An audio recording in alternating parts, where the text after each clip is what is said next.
बोलिए सियावर रामचंद्र भगवान की जय। उमापति महादेव की जय। पवन सुत हनुमान की जय। पुरुषोत्तम भगवान की जय। रंगनाथ भगवान की जय। कामदगिरि भगवान की जय। सद्गुरुदेव भगवान की जय। ओम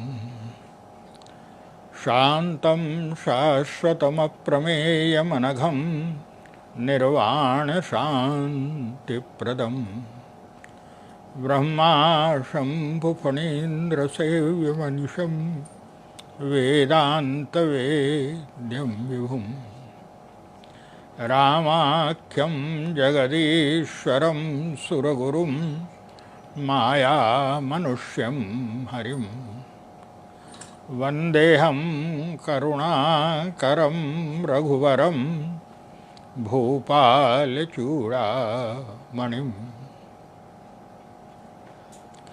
वन्दे विदेहतनया पदपुण्डरीकम् कैशोरसौरभसमाहितयोगिचित्तम् हन्तुं त्रितापमनिशं मुनिहंससेव्यं सन्मानशालिपरिपीतपरागपुञ्जम् कुन्देन्दुधरगौरसुन्दरम् अम्बिकापतिमभीष्टसिद्धिदं कारुणिककलकञ्जलोचनं नौमि शङ्करमनङ्गमोचनम्।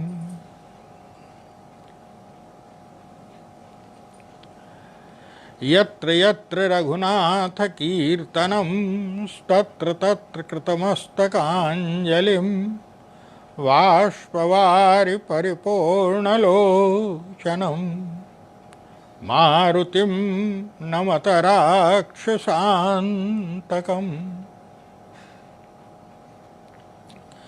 यत्पादामृतभेषजेन सततं भक्ताधिनाशो भवेत् यत्पादाहितशीतचन्द्रततिभिः तापत्रयं नश्यति। साक्षात् ज्ञानदिवाकरोऽस्ति नियतां मोहान्धकारापः सोऽयं श्रीमद्रामकिङ्करगुरुः ज्ञानः प्रकाशं क्रियात्।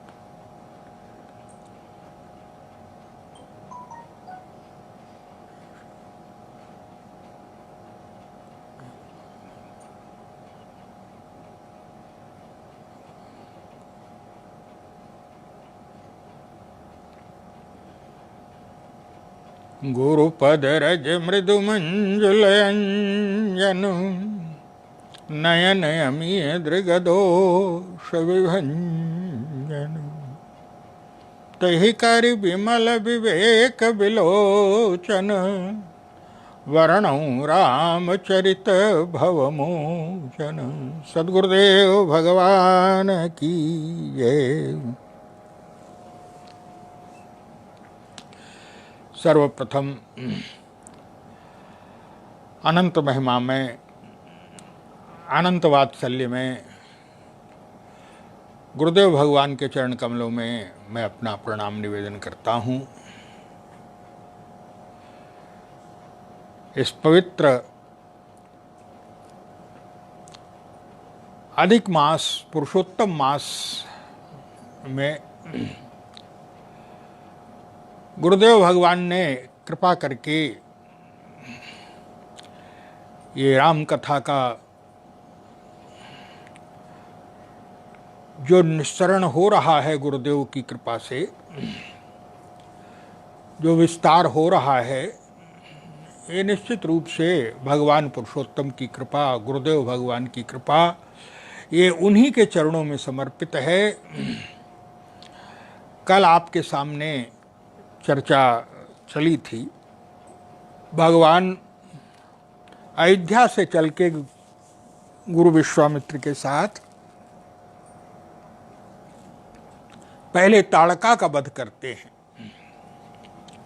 और याद रखिए, जीवन में दुराशा का वध अत्यंत आवश्यक है। ताड़का रूपी दुराशा और इसके दो पुत्र हैं, मारीच और सुबाहु। ये मारीच और सुबाहु ये दोष और दुख के प्रतीक हैं। सुबाहु दुख है और मारीच दोष है। कल भगवान ने दुराशा रूपी ताड़का का वध किया था।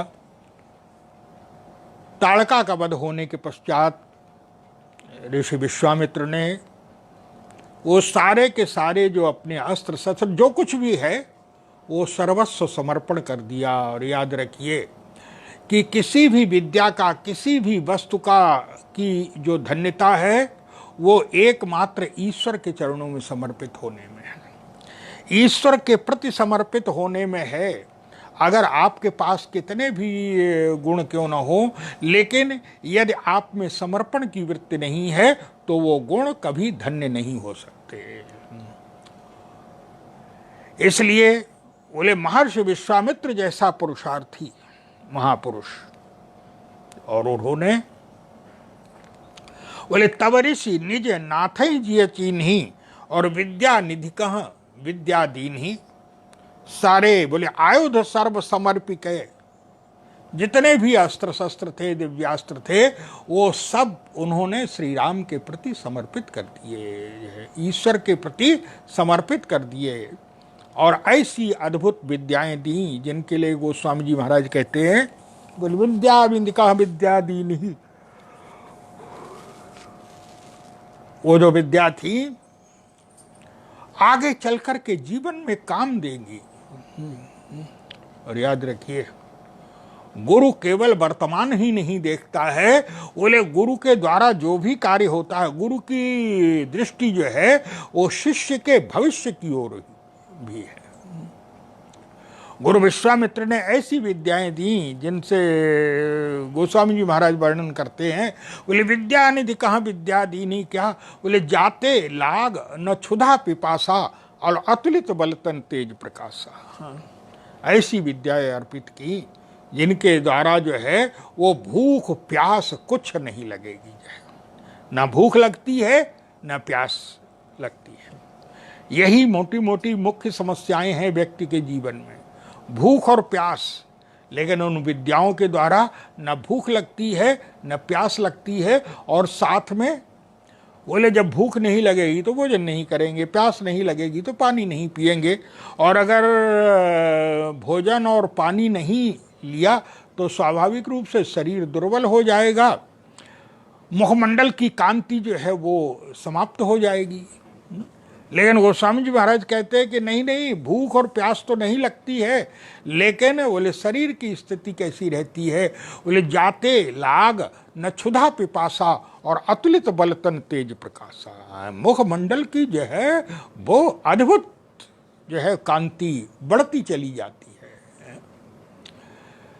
अतुलित बलतन तेज प्रकाशा, बल तेज ये बढ़ता चला जाता है, शक्ति बढ़ती चली जाती है। लेकिन भूख ऐसी दिव्य क्यों, बोले आगे चल करके इनके काम देंगी वो विद्याएं जो है, इनको आवश्यकता पड़ सकती है उन विद्याओं की जो है। विद्या आयुध सर्व समर्पित है, प्रभु निज आश्रम आने और कन्न मूल फल भोजन दीन भगत हित जान। रात्रि को भगवान श्री राम लक्ष्मण आश्रम में निवास करते हैं। प्रातः काल होते ही भगवान श्री राम ने गुरु विश्वामित्र से कहा, अब आप निर्भय होकर के यज्ञ कीजिए, मैं यज्ञ की रक्षा के लिए खड़ा हुआ हूं। बोले प्रातः कहा मुनि सन रघुराई और निर्भय यज्ञ करहु तुम जाई।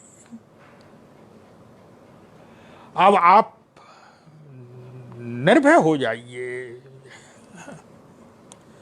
भगवान का ये स्वभाव है। क्या बोले? भगवान क्या करते हैं? तो भगवान निर्भय बनाते हैं। याद रखिए, जब कृपा करते हैं तो भगवान जो है वो हर प्रकार से निर्भय बनाते हैं। देवताओं से भी भगवान जब जिस समय आकाशवाणी में आश्वासन दिया तब यही कहते हैं, बोले निर्भय हो देव समुदाय, आप लोग निर्भय हो जाइए। अब सारी चिंता तो मेरे ऊपर आ गई है, सारी चिंता का भार मेरा है। अब आप लोग जो है वो जन डरपहु मुनि सिद्ध सुरेशा, निर्भय हो देव सा, निर्भय हो जाइए। और यहाँ पर भी गुरु विश्वामित्र से यही कहते हैं भगवान राम, बोले प्रात कहा मुनि सन रघुराई, और निर्भय यज्ञ करो तुम जाई। अब आप निर्भय होकर के यज्ञ कीजिए। तुलसीदास जी महाराज ने कहा, भगवान निर्भय होकर के महर्षि विश्वामित्र यज्ञ करने लगे जो है। बोले होम करन लागे मुनि झारी, है मुनि सारे ऋषि मुनियों को एकत्रित करके और विश्वामित्र ब्रह्मचारियों को सहायता से यज्ञ कर रहे हैं। होम करन लागे मुनि झारी, और आप रहे मख की रखवारी। भगवान श्री राम और लक्ष्मण दोनों भाई यज्ञ मंडप की रक्षा कर रहे हैं, यज्ञ स्थल की रक्षा कर रहे हैं। और याद रखिए, जीवन में जब ईश्वर हमारा रक्षक हो जाए तो इससे बढ़कर के तो ये तो चरमोत्कर्ष है। इससे बढ़कर के भला क्या? ईश्वर जो है वो हमारी रक्षा का भार स्वयं ले लिया। ईश्वर ने जो है, बोले होम करन लागे मुनि झारी, और आप रहे मख की रखवारी। जैसे ही यज्ञ करना प्रारंभ किया, गोस्वामी जी महाराज कहते हैं जैसा स्वभाव था, मारीच स्वभाव ताड़का का जैसे स्वभाव था, जहां जो है वो यज्ञ ध्वनि सुनी तुरंत आक्रमण कर देते थे। और यही दुष्ट प्रवृत्ति के जो लोग हैं, बोले उनको कोई लेना देना नहीं। अब ये तो विचित्र बात है ना। अगर उस यज्ञ कर्म से जो है वो आपको क्या हानि हो रही है? आपका तो कुछ नहीं छीना जा रहा है, वो केवल यज्ञ कर रहे हैं ना, अपने संतोष के लिए, लोक कल्याण के लिए यज्ञ कर रहे हैं। मुनि के यज्ञ के द्वारा लोक कल्याण हो, लेकिन ना, बोले हमारे पास से कुछ नहीं जा रहा है, लेकिन लोग जो है वो किसी को अच्छा कार्य करते हुए भी नहीं देख सकते हैं। यही राक्षसी वृत्ति है। गोस्वामी जी महाराज ने कहा, बोले सुन मारीच निसार, जैसे ही जो है वो मंत्रोच्चार सुना, मंत्रोच्चारण का जैसे ही घोष सुनाई पड़ा, शब्द सुनाई पड़ा, बस तुरंत मारीच और सुबाहु जो है बोले लय सहाय धावा मुनिद्रोही है, वो अपनी सेना को लेकर के दौड़ पड़ा आक्रमण करने के लिए। और गोस्वामी जी महाराज ने कहा, क्या? बोले लय मारीच निशाचर क्रोही, और लय सहाय धावा, सुन मारीच निशाचर क्रोही, और लय सहाय धावा मुनिद्रोही। तब भगवान श्री राम ने बोले मारीच को बिना फल के बाण के द्वारा 400 कोस दूर फेंक दिया।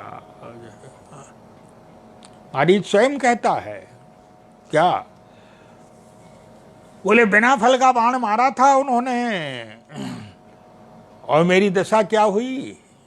बोले सत जो जन आयु क्षण माही, एक क्षण मात्र में 400 कोस दूर गिरा जाकर के, और बिना फल का बाण था।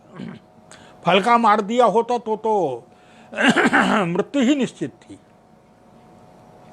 लेकिन बिना फल के बाण के द्वारा 100 योजन दूर, बोले सत योजन आयु क्षण माही, भगवान श्री राम ने मारीच को बिना फल के बाण के द्वारा दूर फेंक दिया। ये मारीच दोष है और सुबाहु दुख है। और सुबाहु के साथ क्या व्यवहार किया? तो तुलसीदास जी कहते हैं कि मारीच को तो जो है वो 400 कोस दूर फेंक दिया, और सुबाहु को बोले बिनु फर सर रघुपति तेहि मारा। और सत जोजन गा सागर पारा, और यहां सुबाहु बोले पावक सर सुबाहु पुनि जा रहा। पावकास्त्र के द्वारा, अग्निवाणी के द्वारा सुबाहु को जला के नष्ट कर दिया। यह पावकास्त्र के द्वारा सुबाहु को नष्ट कर दिया, सुबाहु का वध कर दिया। तुलसीदास जी महाराज ने कहा, बोले मारे असुर और इधर श्री लक्ष्मण जी महाराज जो है बोले पावक सर सुबाहु पुनि जारा, और अनुज निशाचर कटक संहारा। जितनी देर में भगवान श्री राम ने 2 राक्षसों से युद्ध किया, श्री राम ने जो उसके पश्चात है, श्री राम तो सुबाहु और मारीच में लगे हुए हैं। मारीच और सुबाहु से निपटने के बाद भगवान राम ने सोचा कि इनके साथ लय सहाय धावा मुनिद्रोही, ये जो सेना लेकर के आए हैं, अब मुझे उस सेना का भी वध करना है। और जो भगवान श्री राम ने दृष्टि घुमा करके सेना की ओर देखा तो आश्चर्य के ठिकाना नहीं रहा। अचंभित हो गए भगवान। क्या बोले, भगवान राम ने देखा कि जितनी देर में मैंने केवल मारीच और सुबाहु का वध किया है, इतनी देर में लक्ष्मण ने अकेले बोले सारी की सारी सेना को नष्ट कर दिया। बोले पावक सर सुबाहु पुनि जा रहा, और अनुज निशाचर कटक संहारा। याद रखिए, यहां पर मारीच को भगवान ने मारा नहीं, मारीच का वध नहीं किया भगवान, और सुबाहु का वध कर दिया। याद रखिए, यही जीवन में कि मैं होना चाहिए। भगवान की यही करुणा है। भगवान बता रहे हैं, जैसा आपके सामने गोस्वामी जी महाराज ने जैसा संकेत किया है कि ये मारीच है दोष और सुबाहु है दुख। भगवान ने जो है वो सुबाहु को जला के राख कर दिया और मारीच को दूर फेंक दिया। क्यों? बोले भगवान का अभिप्राय है कि जीव जब मेरे सामने आता है तो भगवान कहते हैं कि व्यक्ति के दुख को तो मैं तुरंत समाप्त कर देता हूं। दुख में कोई विचार नहीं करना है। क्या? बोले मेरे सामने व्यक्ति आया और दुख को तो मैं पहले जो है जला के नष्ट करता हूं व्यक्ति के। इसलिए भगवान कहते हैं कि सामने वाले के दुख को तो जो है वो तुरंत समाप्त कर दीजिए, लेकिन मारीच को नष्ट नहीं किया, मारीच का वध नहीं किया। क्यों?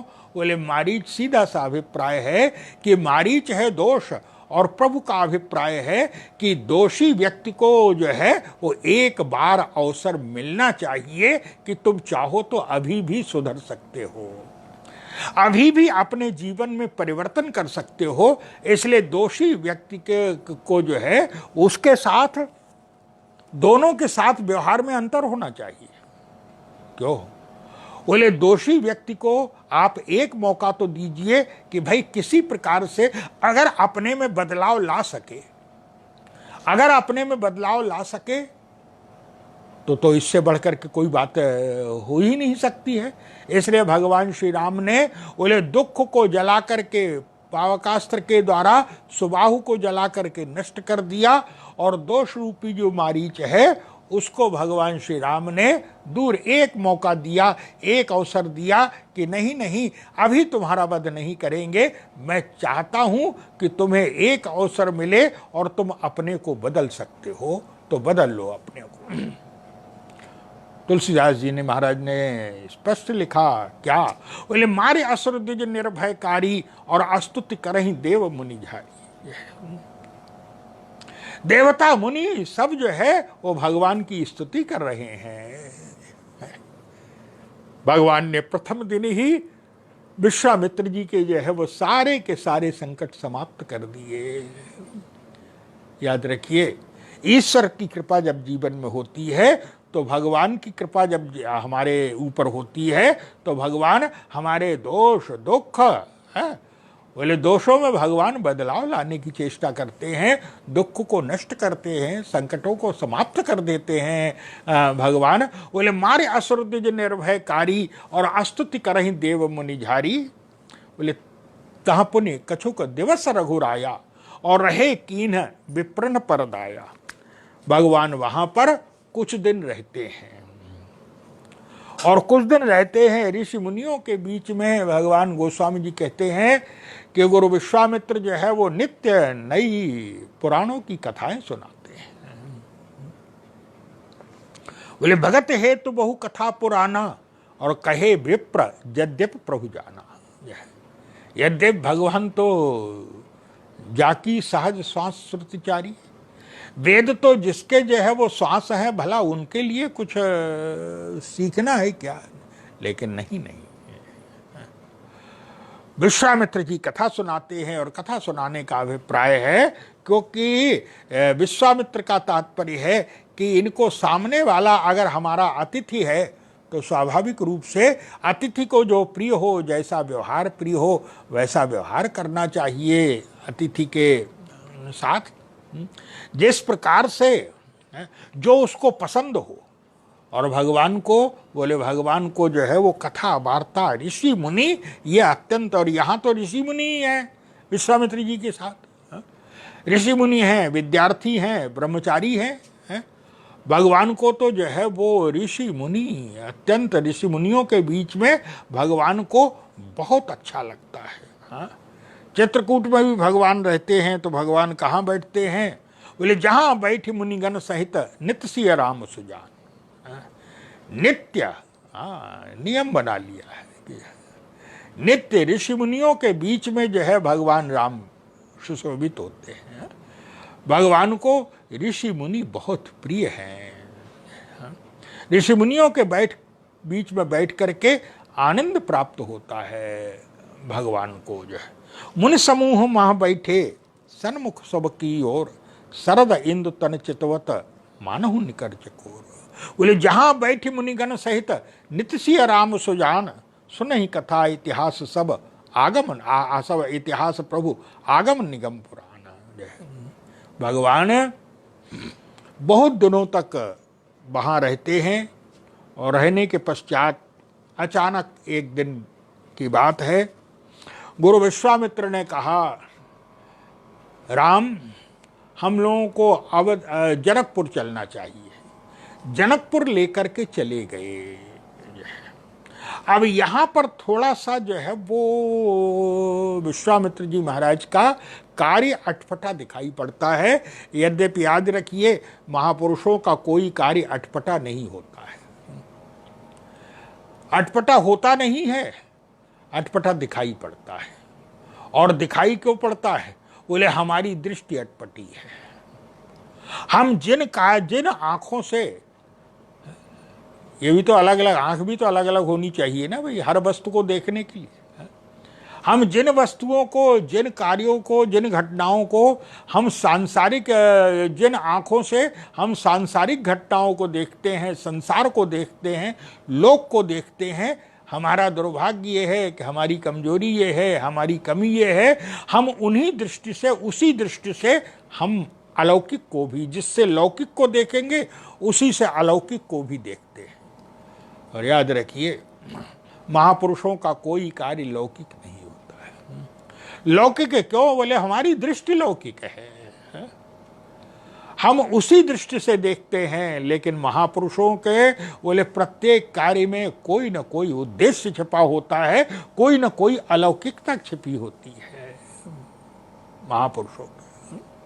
लगता यह है, सांसारिक दृष्टि से विचार करने पे ऐसा लगता है कि भाई जो कार्य गुरु विश्वामित्र जी ने किया, क्या व्यवहारिक दृष्टि से वो उचित है क्या?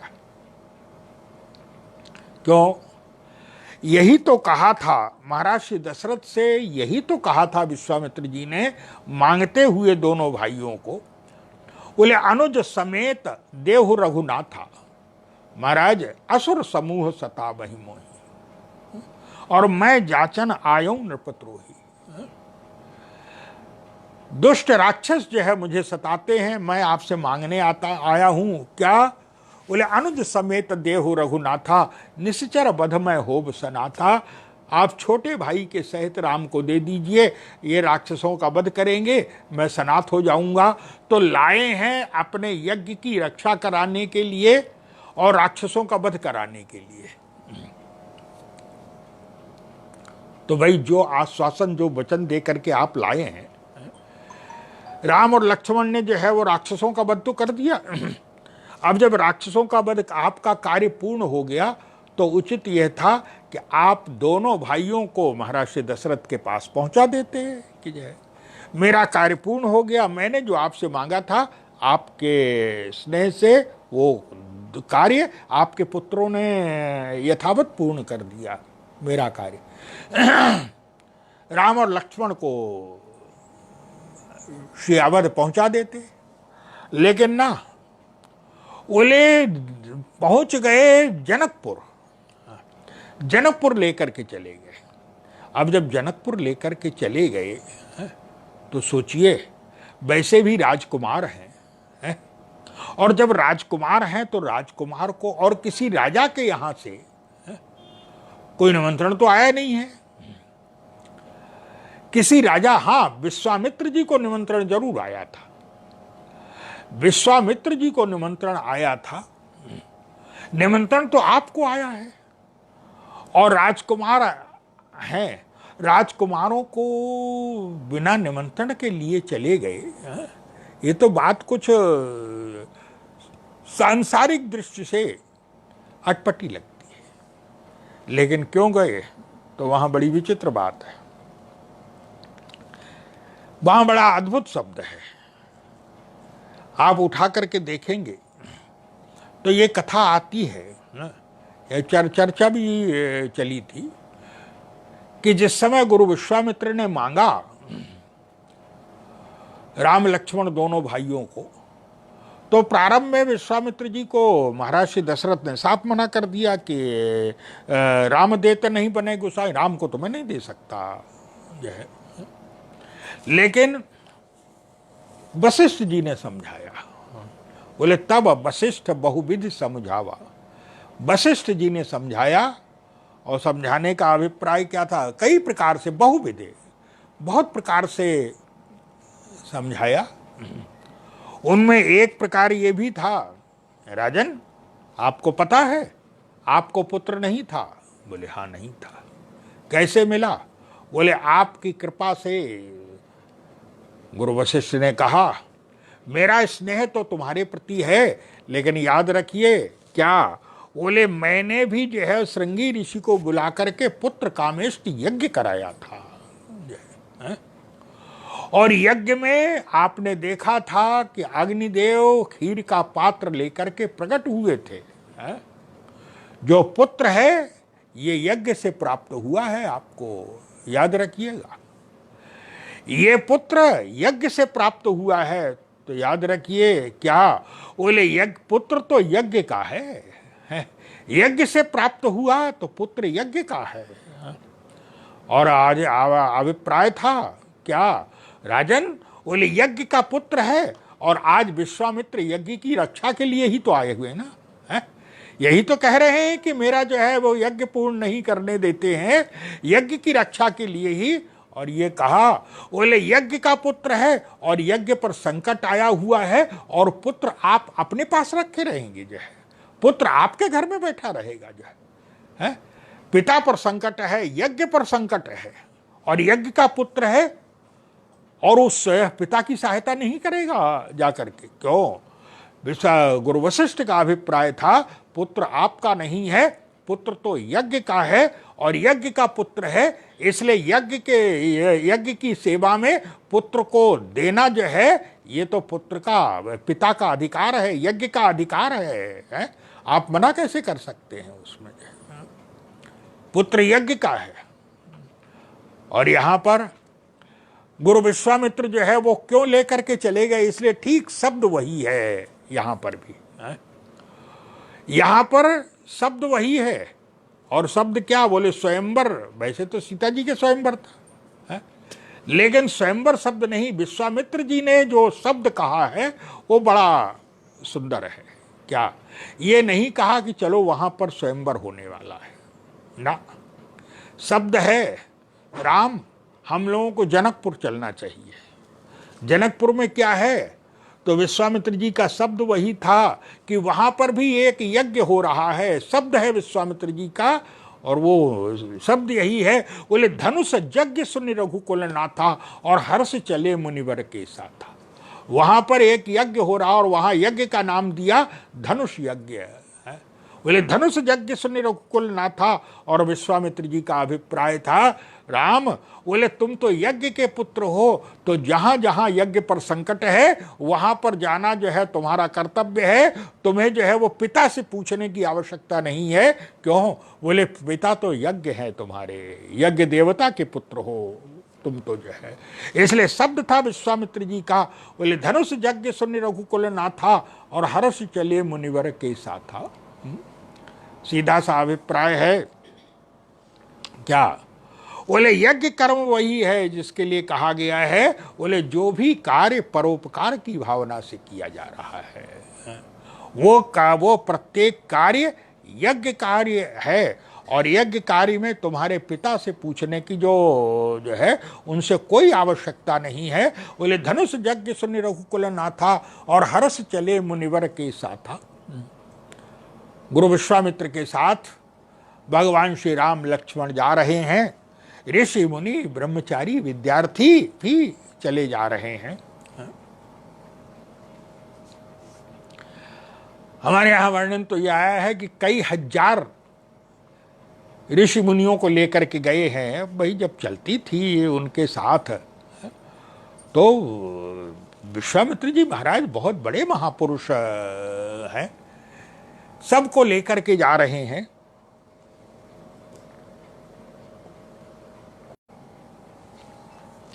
तुलसीदास जी महाराज ने लिखा, चलते हुए मार्ग में अचानक एक स्थान पर पहुंचे और उस स्थान पर बड़ा विचित्र दृश्य दिखाई पड़ा भगवान को। क्या? बोले मार्ग में एक पत्थर है और उस पत्थर में स्त्री की आकृति बनी हुई है, और वो आश्रम है, आश्रम, लेकिन आश्रम निर्जीव आश्रम है। निर्जीव का अभिप्राय है वहां प्राणी मात्र ही नहीं है, केवल सुनसान पड़ा हुआ है वो आश्रम है। और वहां कोई भी नहीं है, बस केवल उस पत्थर में नारी की आकृति बनी हुई है, शिला पड़ी हुई है। और उसको गोस्वामी जी कहते हैं कि वो ऐसा निर्जन स्थान है, क्या? बोले उसका लोगों ने परित्याग कर दिया है। इतना निर्जीव स्थान है कि मनुष्यों की तो बात क्या, गोस्वामी जी महाराज ने तो कहा कि वहां पर पशु पक्षियों ने भी उस आश्रम का परित्याग कर दिया है। शब्द यही है। बोले आश्रम एक दीख मग माही और खग मृग जीव जंतु तह नाही। मनुष्यों की तो बात क्या, पशु पक्षियों ने भी जो है उस आश्रम का परित्याग कर दिया है। सामने एक शिला दिखाई पड़ी है। भगवान श्री राम ने मुनि विश्वामित्र से पूछा मुनि शिला प्रभु देखी। मुनि विश्वामित्र से पूछा, गुरुदेव इस शिला में, इस पत्थर में मुझे नारी की आकृति दिखाई दे रही है, क्या बात है गुरुदेव? बोले पूछा मुनि शिला प्रभु देखी और सकल कथा मुनि कहा अभिषेकी। कहा, बोले गौतम नारी शाप बस उपल देह धरि धीर। ये गौतम ऋषि की पत्नी अहिल्या है, ये पति के शाप के कारण जो है वो पत्थर बन गई है। और ये याद रखिए, अहिल्या की कथा यही है, वो पुराणों में आप लोगों ने सबने सुना ही है अहिल्या की कथा।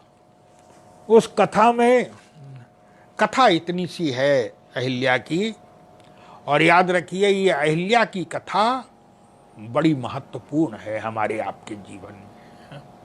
ये अहिल्या हमारे आपके जीवन में, सबके जीवन में है, सबके हृदय में बैठी हुई है ये अहिल्या, बस इसको पहचानने की आवश्यकता है। इस अहिल्या को जिसने पहचान लिया, याद रखिए, और उसके साथ यह अहिल्या है क्या, तो आध्यात्मिक दृष्टि से गोस्वामी जी महाराज कहते हैं कि गोस्वामी जी का जो ग्रंथ है उस ग्रंथ की विशेषता यह है कि इसमें जो है वो जितने भी अच्छे बुरे जितने भी पात्र हैं, वो सारे के सारे पात्र जो है, एक तो बाहर लौकिक दृष्टि से है, व्यक्ति के रूप में तो बाहर है, और दूसरे आध्यात्मिक दृष्टि से सारे के सारे पात्र कहीं ना कहीं हमारे हृदय में बैठे हुए हैं। और हमें याद रखिए, अगर ये कहा जाए कि भाई रावण है, कुंभकर्ण है, मेघनाद है, तो ये सारे के सारे पात्र, इनको बाहर देखने की आवश्यकता नहीं है। बोले ये सारे के सारे पात्र अभी भी हैं और आज भी हमारे हृदय में बैठे हुए हैं। कौन है? तो उसके लिए गोस्वामी जी महाराज यही कहते हैं, बोले जो रावण है, ये रावण और कोई नहीं, ये हमारे आपके सबके हृदय में बैठा है। कुंभकर्ण ये हमारे आपके सबके हृदय में, बस केवल पहचानने की। मेघनाद बोले ये सबके हृदय में है, केवल इसको पहचानने की चेष्टा कीजिए। ये कौन है? तो कहा गया है, बोले मोह दशमौलि तद भ्रात, अभिनय पत्रिका में गोस्वामी जी महाराज कहते हैं, बोले मोह दशमौलि तद भ्रात अहंकार और पाकारी जित काम विश्वामहारी। रावण मूर्तिमान मोह है, कुंभकर्ण मूर्तिमान अहंकार है, और मेघनाद, बोले मेघनाद मूर्तिमान जो है वो काम है। हमारे जीवन के जो काम की वृत्ति है वही मेघनाद है। हमारे जीवन का जो, हमारे हृदय में रहने वाला जो अहंकार है वही कुंभकर्ण है। हमारे हृदय में रहने वाला जो मोह है, वह हमारे जीवन का मोह, बस मोह ही रावण है। इनको पहचानने की, हमारे गुरुजी से किसी ने कहा कि भाई जिस समय जो है वो रावण कुंभकर्ण मेघनाद थे, उस समय श्री राम को आने की आवश्यकता थी। श्री राम आए और वध कर दिया श्री राम ने रावण का। आज क्या आवश्यकता है? तुलसीदास जी महाराज यही कहते हैं कि नहीं नहीं, जितनी आवश्यकता उस समय थी उतनी ही आवश्यकता अभी भी है। क्यों? बोले ये गए नहीं हैं। उस समय तो जो है वो बाहर दिखाई दे रहे थे, लेकिन आज, बोले आज हमारे आपके सबके हृदय में बैठे हुए हैं ये। रावण कुंभकर्ण मेघनाद ही तो। और हमारे गुरुजी तो कहते थे, बनारस यूनिवर्सिटी में उनका प्रवचन चल रहा था, बनारस काशी विश्वविद्यालय में प्रवचन चल रहा था। तो उस समय जो है वो हमारे गुरुजी ने 3 अवतारों की बात कही, 3 जन्म द्विज वचन प्रमाण। तो कहा कि सतयुग में भगवान भगवान जो है वो नृसिंह और वराह के रूप में आते हैं। त्रेता में भगवान राम के रूप में आए, द्वापर में भगवान श्याम सुंदर श्री कृष्ण के रूप में आए। एक विद्यार्थी ने जो है वो बाद में मिलकर के कहा कि आपकी कथा सुन करके हम लोगों को एक बात बहुत अच्छी लगी। क्या? अभी तक हम लोग समझते थे कि जो है सबसे बुरा युग कलयुग है, लेकिन अब समझ में आया कि कलयुग जो है, कलयुग, हमारा कलयुग सबसे अच्छा है। क्यों? बोले अन्य युगों में तो जो है वो रावण कुंभकर्ण आए हैं, अन्य युगों में सतयुग में भी आए हिरण्याक्ष हिरण्यकश्यपु के रूप में, त्रेता में भी आए रावण कुंभकर्ण के रूप में, द्वापर में भी आए शिशुपाल दंतवक्र के रूप में, अन्य युगों में आए। हमारा कलयुग सबसे अच्छा है कि इसमें कम से कम जो है रावण कुंभकर्ण नहीं आए। हमारे गुरुजी ने कहा कि आप तो उल्टी बात समझ रहे हैं। क्या? बोले ये आज भी हैं हमारे जीवन में। क्या? लेकिन विचित्र बात है, अन्य युगों में तो बाहर दिखाई देते थे, लेकिन आज इन्होंने जो है, इन सब ने मिलकर के हमारे हृदय पर कब्जा कर लिया है, हमारे हृदय के भीतर आ गए हैं। और याद रखिए, जब रोग बहुत गहराई से यदि आ जाए शरीर में, तब उसकी चिकित्सा जो है और कठिन हो जाती है। और हमारे गुरुजी ने कहा कि भाई है तो अब भी रावण कुंभकर्ण। तो उस समय विद्यार्थी ने कहा कि महाराज अगर इस युग में आए हों तो आप नाम बताइए, किस नाम से आए? तो हमारे गुरुजी ने विनोद करते हुए कहा कि भाई समस्या ये थी कि अन्य युगों में सतयुग त्रेता द्वापर में तो ये रावण कुंभकर्ण एक एक नाम एक एक रूप में आए, तो लिख दिया गया कि ये नाम और इस युग में ये इस नाम और इस रूप से आए। लेकिन बोले आज कलयुग में जो है वो इतने नाम और इतने रूपों में आ गए, बोले जिसको देखिए उसके जीवन में रावण और कुंभकर्णत्व ही तो दिखाई देता है। बोले रावण केवल व्यक्ति नहीं, बोले व्यक्ति की जो बुराई, रावण की जो विचारधारा, आजकल की समस्या ये है कि आजकल जो है वो व्यक्ति के रूप में नहीं दिखाई पड़ते हैं। तब बोले जिसमें देखिए कोई रावण की विचारधारा पे चल रहा है तो कोई कुंभकर्ण की विचारधारा को अपनाए हुए है। जो है बोले रावणत्व कुंभकर्णत्व जो है वही तो प्रत्येक व्यक्ति के जीवन में आज दिखाई पड़ रहा है। अच्छे कार्य का विरोध होना वही तो आज दिखाई पड़ रहा है। और इसका सीधा सा अभिप्राय है यही, इसी प्रकार से बोले जितने भी अच्छे बुरे पात्र हैं वो सब हमारे भीतर हैं, बस उनको पहचानने की आवश्यकता है। तुलसीदास जी महाराज कहते हैं ये जो अहिल्या है, अहिल्या भी हमारे भीतर है, इसको भी पहचानने की आवश्यकता है। और ये कौन है? तो अहिल्या की कथा ये आती है हमारे पुराणों में। एक रूप में कथा ये है अहिल्या की कि अहिल्या को पितामह ब्रह्मा ने स्वयं बनाया। पितामह ब्रह्मा ने स्वयं बनाया है अहिल्या को। और ये अहिल्या अत्यंत सुंदरी है, अत्यंत सुंदरी है ये अहिल्या। इसकी सुंदरता के सामने कोई नहीं टिक सकता है।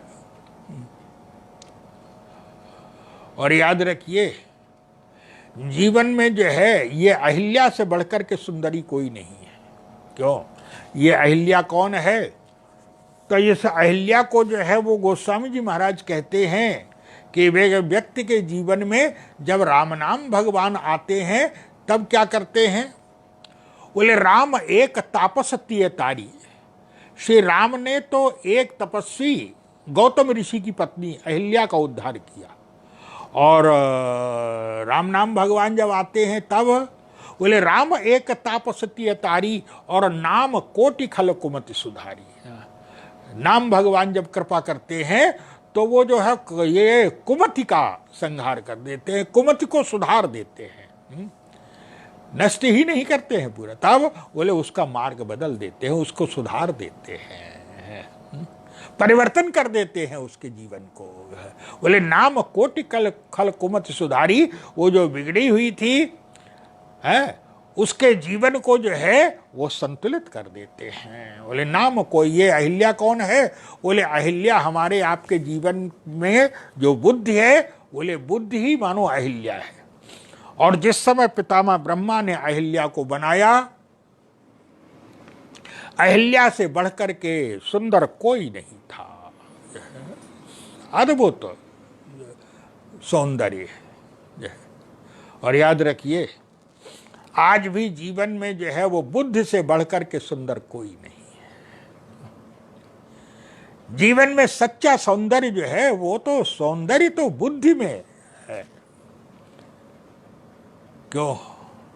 बोले जीवन में आपके जीवन में अनेक गुण हो, लेकिन यदि बुद्धि में कमी हो तब बोले मंद बुद्धि का कौन जो है वो समाज कहाँ दृष्टि देगा उसके ऊपर जो है। और याद रखिए जीवन में कितने भी कमियां हों, कितने भी अवगुण हों, कितनी भी कमियां हों, लेकिन अगर व्यक्ति बुद्धिमान है तो अपने बुद्धिमत्ता के बल पर, अभी 7-8 वर्ष पहले ही एक वैज्ञानिक जो बड़े भारी विद्वान थे, जिनके शरीर का जो है वो सारे के सारे अंग बेकार थे, कोई अंग काम नहीं कर रहा था, लेकिन केवल बुद्धि काम करती थी। और उस बुद्धि के द्वारा ही बोले बहुत से लोग उनके ऊपर शोध कर रहे थे, रिसर्च कर रहे थे। जीवन इन शरीर में सारे के सारे अंग जो है वो अभी 7-8 वर्ष पहले ही जहां तक मुझे अंदाज है गए हैं, विदेशी थे वो। तो ऐसी भी बात है, बोले बुद्धि से बढ़कर के सुंदर कोई नहीं है। अगर आपके पास बुद्धि है तो बुद्धिमत्ता का जो है बोले सम्मान होता है। बुद्धि से बढ़कर के सुंदर, और सही बात है।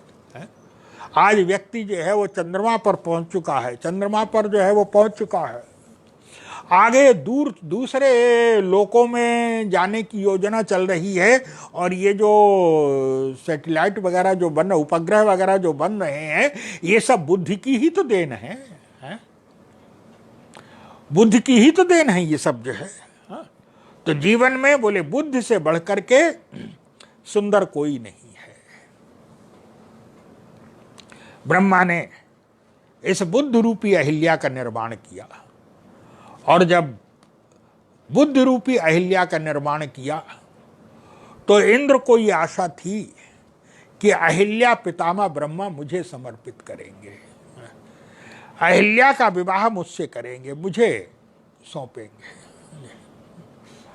क्यों भाई, स्वाभाविक रूप से इंद्र जो है देवताओं के राजा हैं, और जब देवताओं के राजा हैं तो सारा का सारा जो है वो सुख वैभव ऐश्वर्य वो तो सब इंद्र के पास ही है। तो स्वाभाविक रूप से भाई इंद्र को ये अपेक्षा थी कि ये अहिल्या भी मुझी को दी जाएगी, है? लेकिन बोले पितामह ब्रह्मा ने बड़ा अद्भुत काम किया। क्या? बोले पितामह ब्रह्मा ने अहिल्या का विवाह गौतम के साथ कर दिया, और गौतम भी जो है वो, गौतम भी साधारण ऋषि नहीं है, गौतम भी महान अद्भुत है गौतम। लेकिन और गौतम और इंद्र में अगर विचार करके देखें तो दोनों में कुछ सामंजस्य है और कुछ अंतर है। क्या? बोले दोनों पुण्यात्माएं हैं, दोनों धर्मात्मा हैं, दोनों के जीवन में धर्म है। क्यों? बोले इंद्र में तो धर्म है ही है, इंद्र तो पुण्यात्मा है ही है। क्यों? बोले जो 100 अश्वमेध यज्ञ इंद्र कौन बनता है? बोले इंद्र बनने के लिए 100 अश्वमेध यज्ञ करना आवश्यक है। बोले जो 100 अश्वमेध यज्ञ करता है वो अंत में इंद्र बनता है जाकर के। और इंद्र ने 100 अश्वमेध यज्ञ किए हैं, और 100 अश्वमेध यज्ञ का अभिप्राय है कि पुण्य की पराकाष्ठा, सर्वाधिक पुण्यात्मा व्यक्ति ये इंद्र है, धर्मात्मा इंद्र है। और दूसरी ओर गौतम भी धर्मात्मा है, लेकिन अंतर है। क्या? बोले गौतम धर्म करते हैं, गौतम संयम है, नियम है, परोपकार है, यज्ञ है, सब कुछ है, तपस्या है गौतम के जीवन। गौतम के पास तपस्या है, लेकिन तपस्या का उपयोग नहीं करते हैं। तब बोले जीवन त्यागमय है। इंद्र और गौतम में हम ये कह सकते हैं, क्या? बोले दोनों पुण्य हैं, इंद्र भी पुण्यात्मा है और गौतम भी पुण्यात्मा है। लेकिन बोले दोनों का जो है वो लक्ष्य, दोनों का जो है वो उद्देश्य अलग है, दोनों की मान्यता अलग अलग है। क्या? बोले इंद्र वो है जो पुण्य के द्वारा अंत में स्वर्ग प्राप्त करना चाहता है, और स्वर्ग में जाकर के बोले यहाँ पर मनुष्य के रूप में आपने यज्ञ किए, 100 अश्वमेध यज्ञ किए, मानो पुण्य कमाया, और पुण्य कमाने के बाद जो है बोले पुण्य का फल क्या मांगता है? इंद्र वो पुण्यात्मा है जो स्वर्ग जो है वो पुण्य का फल बोले ऐश्वर्य स्वर्ग मानता है। और स्वर्ग का अभिप्राय क्या? बोले यहाँ त्याग किया तो स्वर्ग में जाकर के भोग किया। इंद्र वो पुण्यात्मा है जो पुण्य और धर्म का फल जो है वो भोग मानता है। और गौतम गौतम वो पुण्यात्मा हैं जो पुण्य का फल त्याग मानते हैं। जीवन में त्याग इसीलिए हमारे यहाँ कहा गया है, एक तो पुण्य है इंद्र के रूप में जो स्वर्ग में भोग कर रहा है, यहाँ त्याग किया, स्वर्ग प्राप्त करके उसमें भोग किया। लेकिन हमारे शास्त्र कहते हैं, रामायण में लिखा गया है क्या, बोले धर्म का फल क्या है।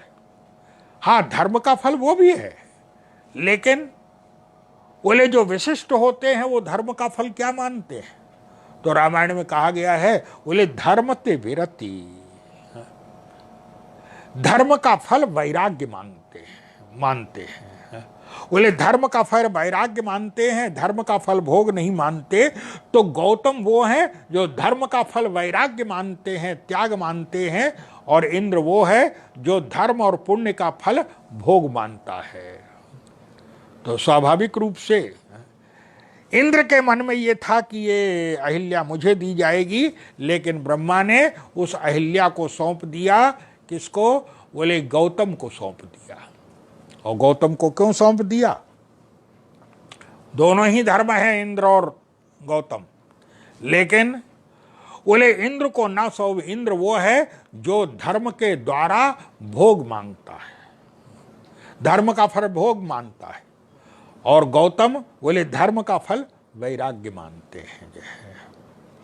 पितामह ब्रह्मा ने गौतम को सौंप दिया, गौतम का विवाह, गौतम के साथ अहिल्या का विवाह किया। और इसका अभिप्राय है अहिल्या बुद्धि की प्रतीक है।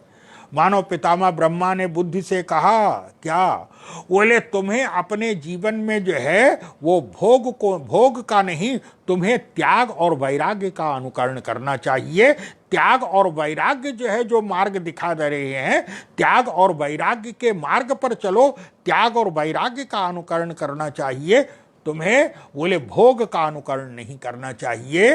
ब्रह्मा ने बोले बुद्धि को, और हमारी समस्या यही है क्या, बोले बुद्धि जो है, बुद्धि में आज बोले वैराग्य नहीं है, त्याग नहीं है, तब बोले बुद्धि में अधिक से अधिक जो है वो संग्रह ऐश्वर्य, चाहे किसी भी मार्ग से मिले, है चाहे उचित मार्ग से मिले चाहे अनुचित मार्ग से मिले, बस मिलनी चाहिए जो है, लोग उसी को मान बैठते हैं।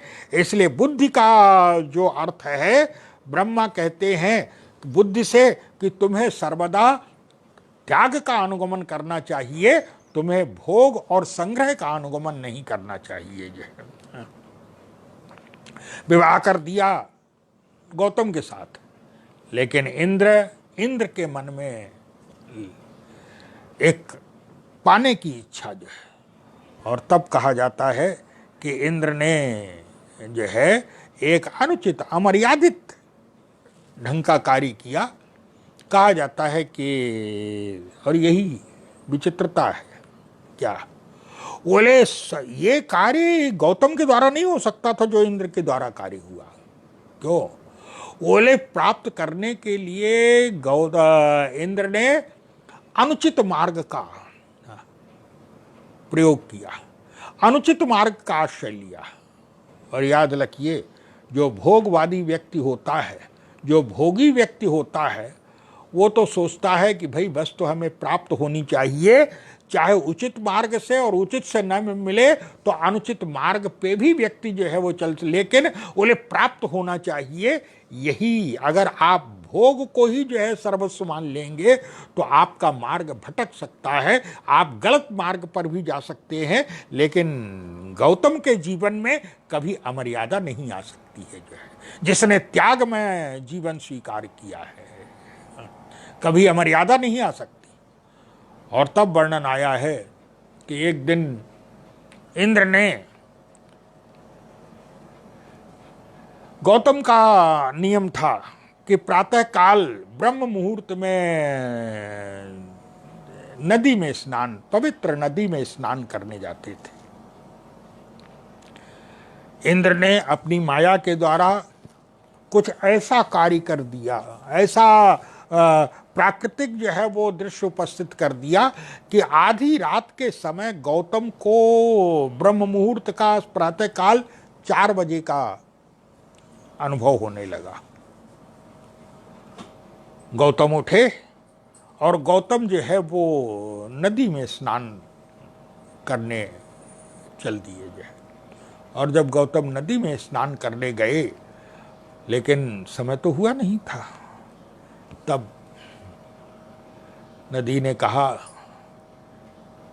ये नदी भी हमारे यहाँ पर जो है, याद रखिए ये सब चैतन्य हैं, जो आश्रय लेता है इनका वो बोलती हैं, मार्गदर्शन करती हैं, ये सब चैतन्य है। हमारे यहाँ कोई भी वस्तु जो है वो जड़ नहीं मानी गई है।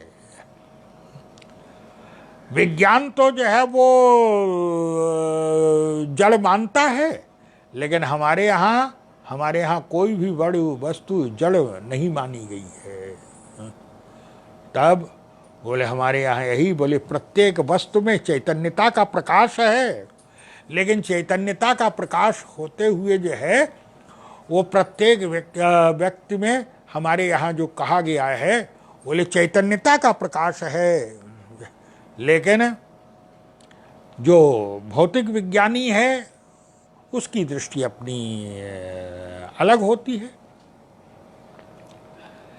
इसलिए बोले हमारे यहाँ कहते हैं कि चैतन्य का विलास है, जिसको कहा गया है कि चैतन्य का विलास है, इसका अभिप्राय कि सर्वत्र चेतन तत्व हमारे यहाँ विद्यमान है।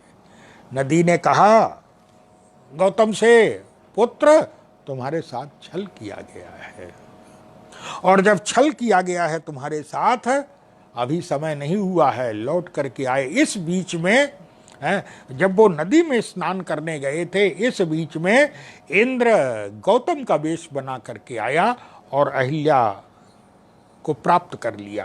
जो है अहिल्या समझी कि गौतम है, प्राप्त कर लिया।